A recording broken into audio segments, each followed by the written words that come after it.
bit of luck that they weren't making shots. But outside of that, I felt like we were making them play in the half court a little bit more than they anticipated.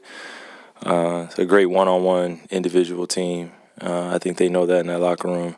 So we wanted to make it an emphasis tonight that they had to play through each other.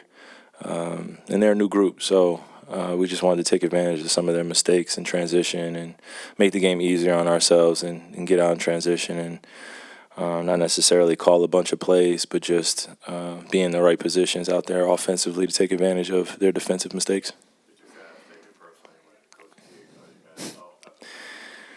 I mean, I think that's the beautiful nature of this game and being able to respond the way we did tonight. That's what it's about, is when it's not so much of a personal challenge, it's a team challenge, and we know we have to individually be ready to play our roles, but it's all a team game, and collectively we just knew in our hearts we had to be better, and I think we proved that tonight just in the 48 minutes that we were allowed to play out there.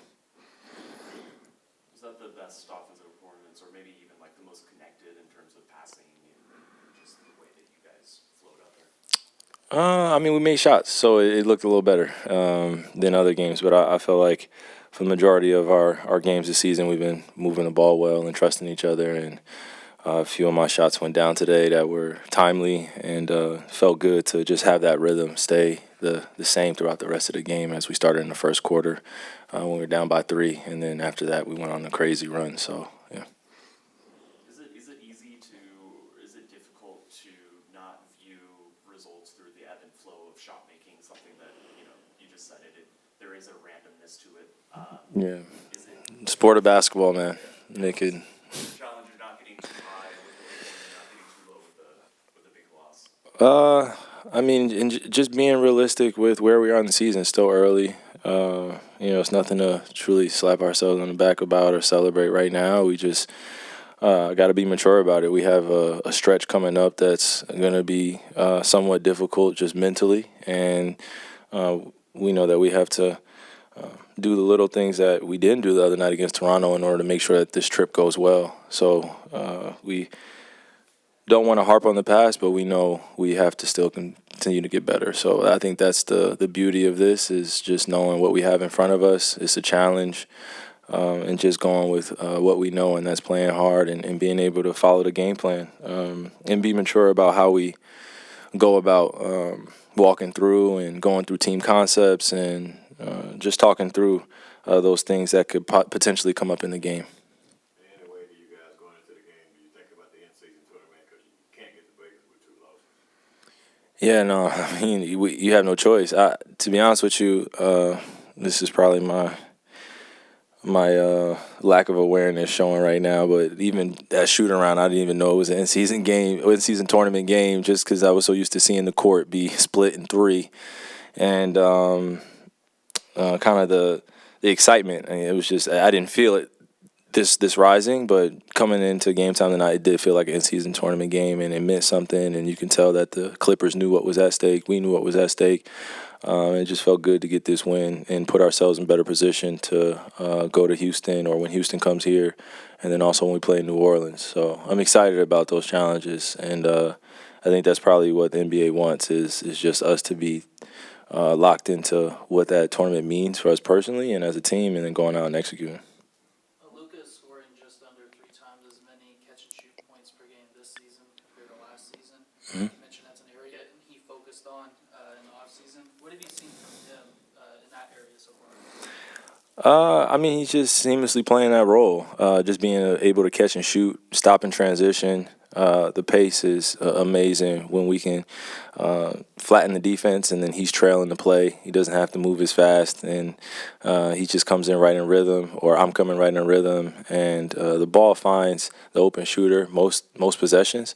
So we just want to continue that flow, and when Luka's doing that in transition, we're tough to beat. When he gets those threes with 16 on the shot clock, 17 on the shot clock, and it's a great possession because the defense is flattened, and we've done everything possible to be in the best positions. We've run to the corners, our bigs are running to the rim, we're playing with that pace, and then Luka comes in and just does his step back or gets to an open area on the court and then makes it easier for us. So it's good to see him appreciate that work that he put in the summer in order to translate to now. We've heard J.K. and you guys talk since camp open, play fast, play fast, play fast. How are you guys going about making sure that happens? Like, what's the key to playing the kind of pace you want? We pushed ourselves in training camp. We had a heck of a training camp, and we have practice tomorrow. So, huh? I love practice. Come on now, man. I need it. That's what makes people great. And seeing our hard work translate into wins early in the season, it goes to show you once you trust your head coach and your coaching staff, and some of those days when you don't want to come in, or the back-to-back days that we had practice and felt monotonous, it felt mundane, and we were tired mentally, but we knew that it was going to put us in position to where we are now, where pushing the pace on offense is not a hard ask, and being able to communicate that to everybody that's coming in the game is not hard either, because they know what type of level we want to get to. And I feel like we've gotten off to a good start, but there's still more levels that we can reach to throughout the season. We'll see. You've been on teams where there was a start type of player brought in mid-season. Last year you removed mid-season. Mm-hmm. From your perspective, what are those guys going through right now? What's that process like? Bringing James in and trying to figure things out.